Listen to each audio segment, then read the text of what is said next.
హైదరాబాద్ గాంధీ భవన్ లో తెలంగాణ అవతరణ దశాబ్ది ఉత్సవాల శకటాన్ని లాంఛనంగా ప్రారంభించారు. ఇందులో Congress incharge Deepa Das Munshi, TPCC working president Mahesh Kumar Goud పాల్గొన్నారు. కాంగ్రెస్ 6 గ్యారెంటీలు, సంక్షేమ పథకాలను వివరిస్తూ శకటం రూపొందించారు.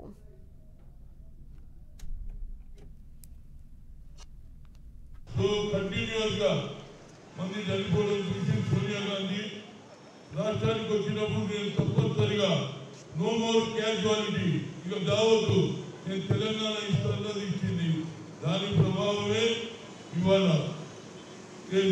పరేడ్ గ్రౌండ్ లో తెలంగాణ ఆవిర్భావ దినం జరుగుతుంది. దానికి ఎక్కువ సంఖ్యలో ప్రతి గ్రామం నుంచి, ప్రతి మండలం నుంచి జనం వస్తున్నారు.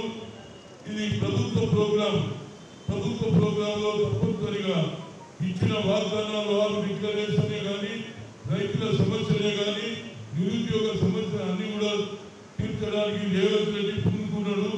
తప్పనిసరిగా రేపు జరిగే సభ పెద్ద ఎత్తున సక్సెస్ కావాలని ప్రతి ఒక్కరు కూడా, నిరుపేదల నుంచి, పేదవాళ్ళ నుంచి, అగ్రకులాల వాళ్ళు కూడా రావాల్సింది. ఎందుకంటే ఇది మనకు ఒక పండుగ.